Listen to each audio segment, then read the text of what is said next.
3, 4월 강의가 시작됐습니다. 교재는 요약집으로 필수서로 진행이 됩니다. 오전 수업이 끝나면 점심 먹고 오후 기출문제반이 돌아가니까 많은 참여 바랍니다. 오후에 기출문제반은 오전 수업이 끝나면 약 1시간 남짓 점심시간을 줄 테니까 그러고 나서 수업을 와서 들으시면 되겠어요. 과목별로 아마 끝나는 시간이 다를 수 있겠네요. 교재는 16페이지.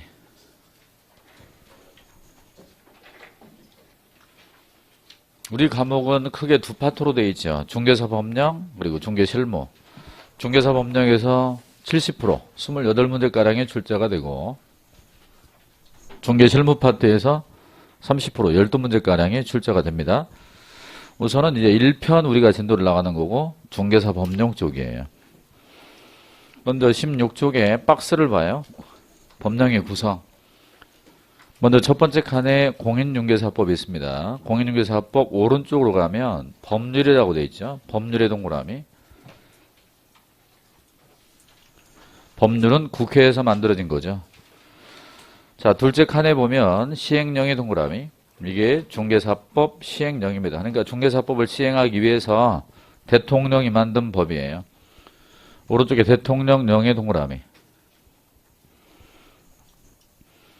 그 다음 셋째 칸에 시행규칙의 동그라미. 이걸 부를 때는 중개사법 시행규칙 이렇게 부르고 이건 중개사법과 중개사법 시행령에서 위임한 내용을 구체화하는 거고요. 오른쪽에 국토교통부령의 동그라미. 국토교통부령이면 국토부 장관이 만든 법 그거죠. 이 세 가지 법을 합쳐서 중개사법령 그럽니다. 자, 넷째 칸에 가면 공인중개사의 매수신청 대리인 등록 등에 관한 규칙이 있는데 밑줄 쳐요. 매수신청 대리. 매수신청 대리가 경매 대리죠. 그 경매 대리를 하려면 법원에 가서 등록을 받아야 돼요. 그 등록에 관한 규칙이 바로 이겁니다. 한번 읽어봐요. 시작. 공인중개사의 매수신청 대리인 등록 등에 관한 규칙. 이 규칙이 대법원 규칙이고 그 하위 규정이 대법원 예규예요. 여기서 매년 한 문제가 나옵니다. 마지막 지방자치단체의 조례도 시험과 관련이 있어요. 조례의 동그라미. 조례가 뭐죠? 자치단체에서 만든 법. 그걸 조례라고 그러는 거예요. 이것도 시험과 관련이 있습니다. 그 다음 그 밑으로 중개사법 법적 성질은 나중에 이건 뭐 시험에 나오는 건 아니니까 3번 법의 제정 목적이 있습니다. 이거는 뭐 10년에 한 번 나올 정도다 이렇게 보면 되는데 안 할 수는 없으니까 짚고 넘어가 보죠.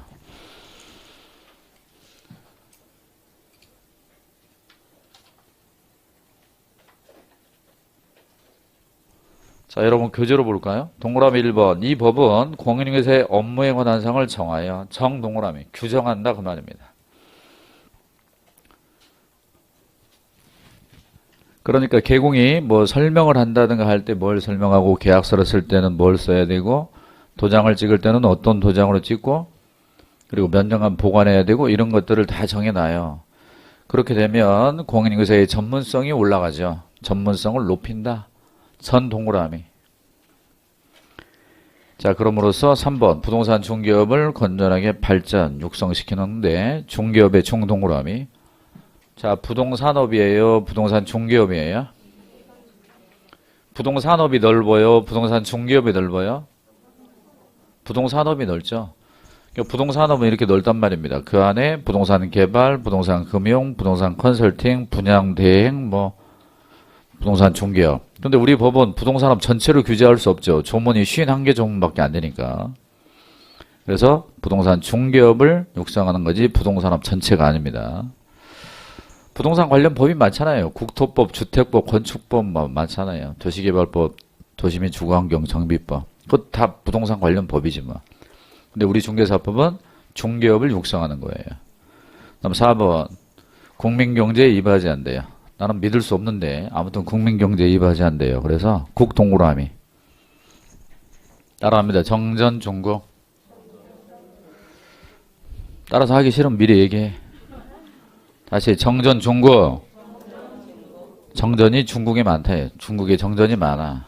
정전 중국 그렇게 외우시면 돼요. 이건 뭐 형식적으로 하는 거니까 칠판 보시고요. 정 그러면 업무를 정한다. 자세하게. 전이 뭐야? 전문성을 높이고 중은 중기업을 육성하고 마지막 국민경제 이바지. 목적사항이 아닌 걸 보도록 합니다. 여러분 교재에 있는 거예요. 부동산업의 건전한 육성은 의미가 확대됐다, 축소됐다? 부동산업의 건전한 육성이라고 하면 확대됐어요, 축소됐어요?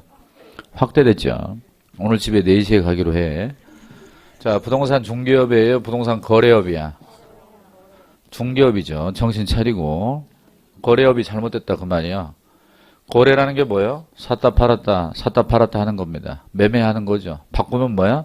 부동산 매매업의 육성이 아니고 부동산 중개업의 육성이죠. 다시 한번 매매업이요, 중개업이요? 그러니까 거래업, 매매업 나오면 틀린 거예요.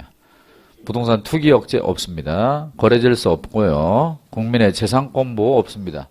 여기 국자가 있다고 해서 속으면 안 돼. 국민경제예요. 여기는 국민의 재산권 보호고 이런 거 나오면 틀린 거예요. 자, 여러분 교재에 다 실려 있으니까 한 번씩 보시면 되고 따라합니다. 유사품에 속지 말자. 자, 이제 용어의 정의를 관한데 큰 네모 2번 용어의 정의 별표하시고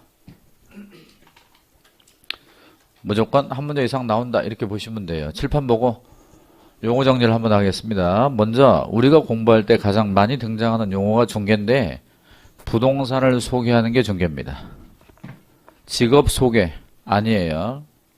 또 혼인 종매 그것도 아니고 그런 것도 이것과 상관이 없습니다. 부동산을 소개하는 거예요. 근데 중개를 하는데 보수를 받으면서 계속하죠. 어떻게 한다고요? 보수를 받으면서 계속 하게 되면 뭐가 될까요? 중개업이 되겠죠. 근데 이 중개업이 되려면 등록을 하고 하는 것만 중개업이에요? 등록 안 하고 하는 것도 중개업이에요? 등록 안 하고 해도 중개업이죠. 운전면허 없이 차를 끌고 다니면 운전이다 아니다? 그것도 운전이죠. 그럼 등록 안 하고 중개업을 해도 중개업이죠. 근데 이 중개업자가 하나 붙었어요. 거기에 자자가